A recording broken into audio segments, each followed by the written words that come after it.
listening to the HR Mixtape, your podcast with the perfect mix of practical advice, thought-provoking interviews, and stories that just hit different so that work doesn't have to feel, well, like work. Now, your host, Shari Simpson. Joining me today is Jessica Miller Merrill, the founder of Workology and CEO of Exceptional HR, a top resource in HR strategy.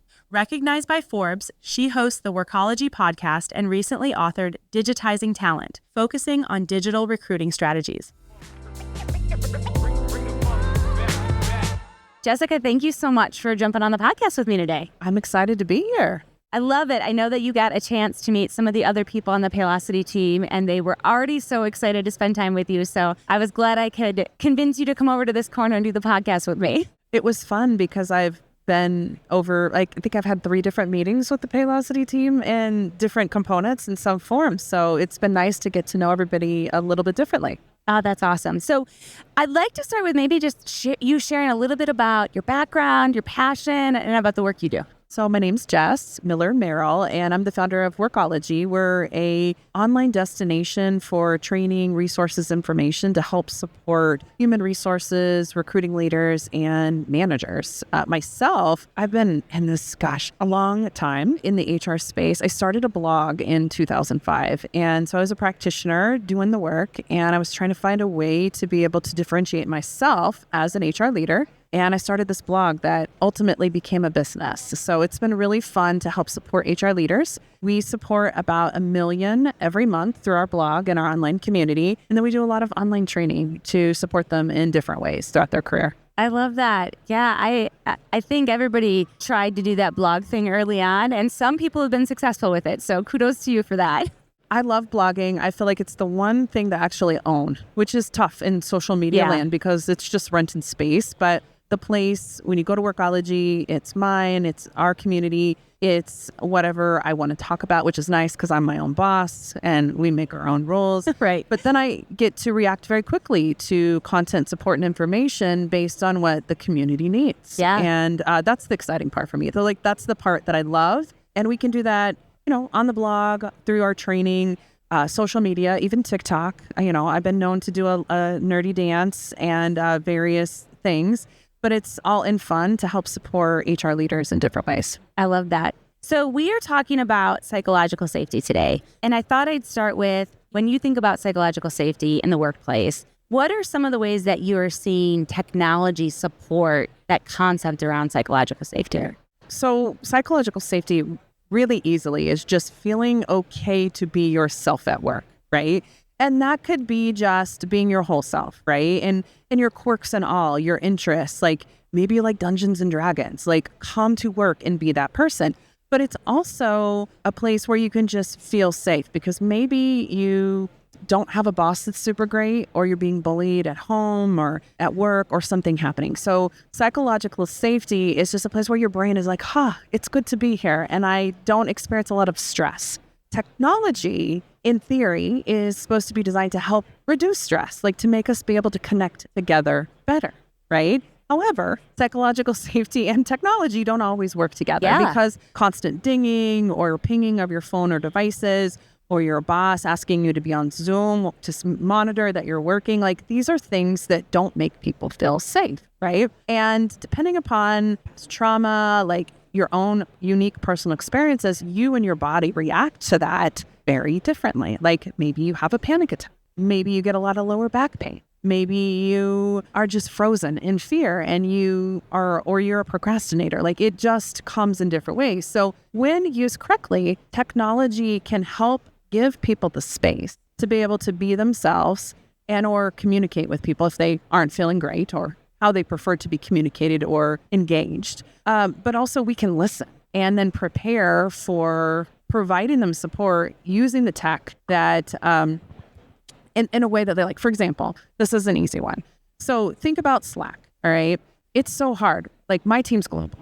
Most of my team's not in the US. So that means often when I'm messaging someone at 10 p.m., if I'm talking to somebody in Kenya, it's 7 hours ahead. So they're getting ready to start the day. I don't want to set the expectation as a boss that I am expecting them to be working 24/7 because I'm not. It's not like take your time off, enjoy your life. So we have initiated just some hashtags on our messages to each other to let people know if it is urgent or not urgent. Therefore, they know if I say not urgent, it does not mean stop doing everything right now and do it because I'm the boss, because I'm in a position of power, right? Because I pay the bills. That is what a small example of psychological safety. I'm giving my team the permission, and they know if it's important or not important, and they can do it whenever they get back online. And I'm cool with that. What a great example of such a simple solution. Like sometimes we overcomplicate, how do we introduce something like that? Hashtag, great. My team came up with this. It was like, okay, because I work weird hours. Like I have a kiddo. Sometimes I'm working while I am waiting in the car pickup line from swim, right? Like I have a 15-year-old, okay? So sometimes I'm like doing a little check, or maybe it's a Saturday night and I got sucked into something else. And so I'm on looking at things and I'm like, oh, I need to give my team direction for blah, blah, blah for next week. I want them to know that it's okay to ignore that until, they get back online. Now, Slack also has a new feature that you can schedule your DMs, which I found because my team was making fun of me because it was like 1:00 in the morning and I sent some messages, right? And they're like, we're gonna get some rest. We're worried about you. I was fine, but I was like, now they don't need to know. Yeah, I can send a message at 1 a.m. and they can get it at 9 a.m. the next day or whatever. Are you seeing any technology that's helping predict or help surface that psychological safety isn't happening in the workplace?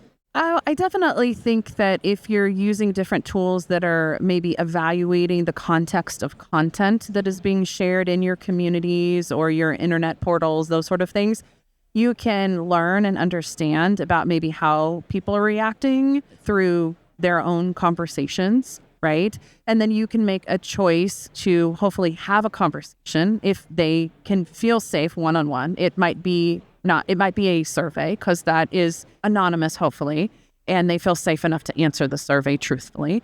But then you can be able to move forward. But you don't have to have a bunch of fancy tech. You just have to listen, give them space, and then create a community of trust, like between all the parties, right? I want my people, if they don't like something that I'm doing as a boss, as a leader, to feel comfortable to say, this is not good for me. That is what creating a psychologically safe environment is, where even if when you're not in a position of power, you feel comfortable to stand up and say, hey, this is not good. But just know that we are bringing more and more and more our personal stuff into work, which is what we've been telling people. Bring your whole self to work. I'm in support of that. However, that means they bring their whole self to work. Yeah. And some of it is not great, right? Some people, like there was recently on TikTok, I think a GoFundMe went viral because a teacher was living in their car. This is in Texas at the beginning of the school year, right? Like that person, they're probably an amazing teacher, but their basic needs in some form are not being taken care of, right? So how can we expect our people to do the best work, support the organization, drive revenue, do all these things when they don't have a safe space to be able to go to sleep at night or be able to pay their bills? Like that's the reality for a lot of us. Not all of us, myself included. I do not have a private jet. I don't live in Palo Alto, and I'm not able to just drive or fly to the office whenever I want in Seattle, right? Like there's a huge disconnect between CEO and executive leadership and the average life of your employee workforce. And this is where the open conversation and communication can help create that, because what is psychologically safe for the CEO of Starbucks completely different than the barista that's working 10 hours a week, in Austin, Texas, where I love the approach that you're taking with your employees. And I'm curious, how do you onboard a new employee into that environment? Because I can imagine starting a new job, you're trying to get the lay out of the land. Your boss is telling you like, hey, we've got this hashtag system. I'm kind of crazy that I work all these hours, but just ignore it. Like that could be a lot of pressure coming in the door, just trying to navigate that. So how do you have those first conversations with that employee to help them really understand what the culture is in your organization and the expectation around psychological safety? First of all, I have a very small team, so I'm not a big organization. So I can get to know people one-on-one, which I think is really great. And I am the one onboarding them at the moment, right? And so we spend a lot of time getting to know each other. I really am focused on like project management, a lot of SOPs to kind of help them understand. And we do a lot of check-ins. So I normally meet with in some form. We have a team meeting at least once a week, and then I meet with individuals for different projects, because basically I'm just the project manager of all the things, right? To check in on them and see if they have questions and how can I support them. And sometimes it's not great always, right? Like conflicts happen between other people, and then people react in maybe a way that I didn't expect. We just have to be patient and kind of lead with empathy. And I think that's the hardest part for managers and leaders is we're just trying to run the business, right? Yeah.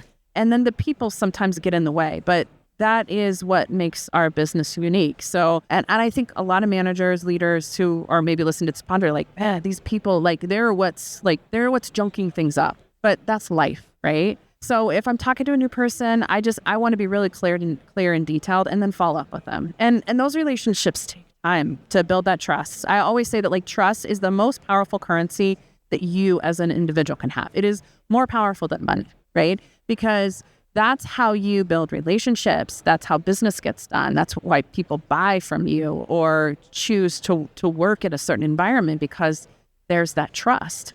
And when you lose it, it's really hard to get it back. Really hard. It sure is. I can't tell you how many managers I've coached over the years in my career about situations and how they handled it. And you made a mistake, right? Here's your opportunity to get some coaching, but it's going to take a while to get back to where you want to be. So that's so true. You started sharing a little bit about how much your organization is focusing on helping HR professionals, right? How do you see the learning landscape when it comes to teaching psychological safety to managers, especially that middle manager level that's kind of in the middle of expecting to meet all the KPIs and also create a great employee experience while you're at it, please? I really want managers to think about their own mental health and wellness first, right? Because when you are good, you set the precedent and you set the expectation and you give permission, invisibly or not officially with words, that it is okay to be yourself or to do this.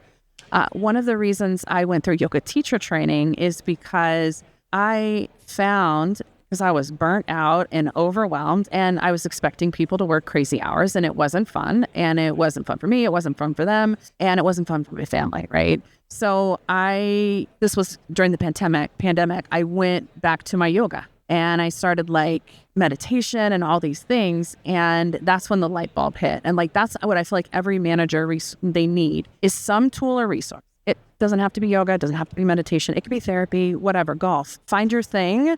That is how you can bring yourself to a state of just good for you, in a happy place, an equilibrium, so that you can have that emotional intelligence, be able to make good decisions, and not infect other people with your stress and drama, right? Because as the manager leader, you set the tone. Yeah. So you need to have your stuff together. And that starts with de-stressing yourself, setting the expectation, and then letting others choose how they want to do it. So I teach yoga, I teach meditation, and I think all of us need these kind of things, something. So find your thing. If you are experiencing stress yourself, which it's part of life, just know that your employees are picking up on that, just like your family picks up on it. And they're reacting to those feelings and emotions, even if you're not sharing them, because we are emotional beings. We can feel those things, even through a Slack message or a Zoom call script. That's so true. And if you want to layer in how different generations perceive text messages, whether you have a period at the end of the sentence or not, that's also a factor. I've had some pretty funny conversations with my husband because he's a very formal texter. And I was like, you got to knock it off with the periods. I was like, it's coming across bad. I had this whole conversation with somebody on social media because somebody mentioned to me, so I have ADHD, right? Not shocking. Based on my schedule and all the things, right? But I think and talk and text the same way. So I have a thought, I hit send. I have another thought, I hit send again. And only later did I realize, because someone on my team brought it up and said, hey, you might want to think about writing in longer text because the concept messages are driving me crazy. Yeah. And I was like, oh, that's interesting because my experience is not like that at all. But then again, my phone is constantly on Do Not Disturb, on silent. I don't get any of those notifications. If you're not in my phone contacts, it doesn't go to my phone. I no longer wear an Apple Watch because I don't want those distractions. Because as someone with ADHD, I'm like, ooh, shiny object. Yeah. Next one, ooh. And then I go down a spiral of, because you sent me an update over text. So I don't think that way anymore. Yeah. And the consensus on social media was, yeah, that's disrespectful. And I'm like, okay. So as a manager leader, like, we need to take that information into consideration, because that helps people not be stressed out or overwhelmed. And it is a lot of like small things like that. Now, you might think that a psychological safe workplace isn't pronouns, but that's what it is. It's a lot of little things. It doesn't have to be a big thing, but it's asking people, what do you want? And having them be comfortable to say, hey, your constant text messages are not great for me. They trigger this. And, now I just know I'm going to make longer text messages, and that's okay. Yeah. How do you see technology evolving to help us in this space? And I think of things like, okay, to one extreme, we're definitely going to see some more like biometric tracking. I know that's coming eventually.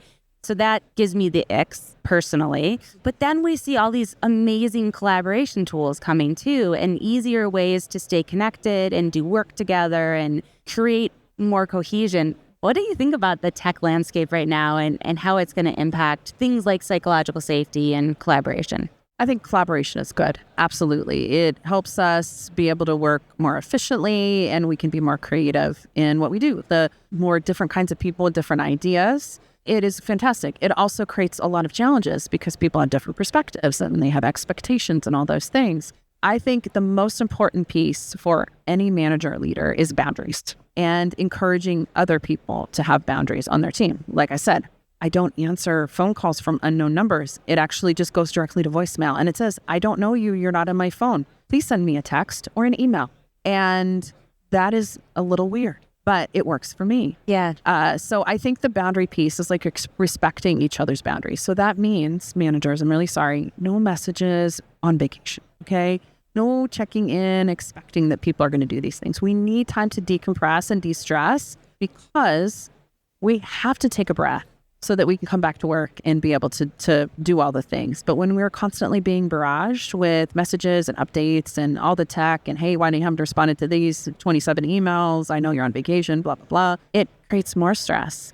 And cortisol levels are higher, like you get sick, like there's so many different things. So really everything can change in just 4 minutes. Like that's what it takes, like for your breath, for you to be able to calm down and get to a state where you feel safe. When we don't feel safe, we're in that constant fight or flight mode. And I see this a lot in my yoga class. It's so interesting. So the yoga style that I teach is called Kundalini.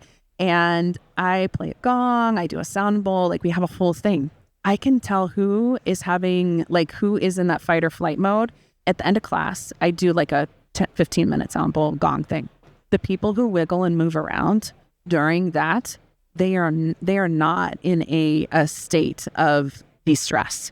They are in a state of heightened awareness because they don't feel safe or they're overwhelmed. We have to give our people at least 4 minutes and permission. And I often tell in yoga class, like, I walk them through a guided meditation so that they don't have to worry about how they should feel. I tell them, notice your breath, all the things. Yeah. And I am helping them get to that place a lot quicker so that they can go in and rest and maybe get a good night's. Yeah. So here's my advice to all my HR professionals out there. If you didn't quite catch it, I want to repeat it. While you were talking to managers specifically, I want to talk to those HR professionals, because I know that you have a passion for your organization and you want to be there when you're on vacation because you don't want anything to go wrong. But give yourself time to unplug from the business, because you yourselves cannot show up as your best selves if you don't give yourself time. Absolutely. And this starts for the HR folks. Please don't process payroll on your vacation. Oh, yeah. One of my friends got married and then she went back and processed payroll that next day. Okay. Like, yes. Don't do that. Train someone else. Like, let me call your CEO and tell them that this needs to happen. Like, I will be that person for you. Like, bro, whatever.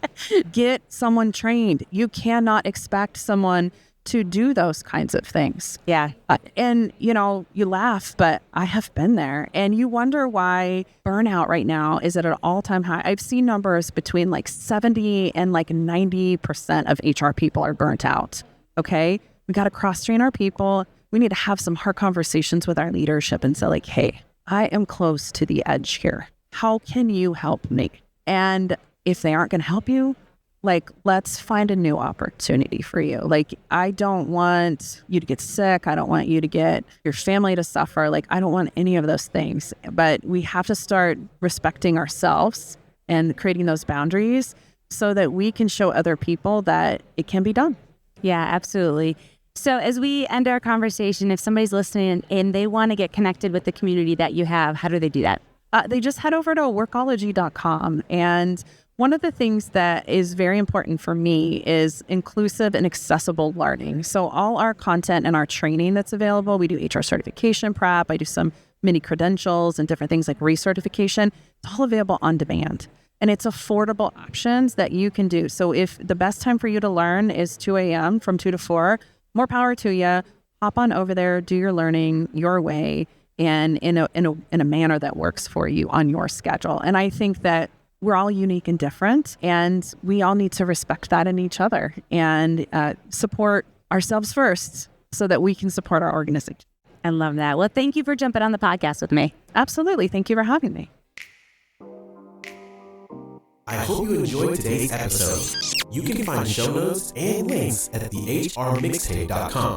Come back often and please subscribe, rate, and review.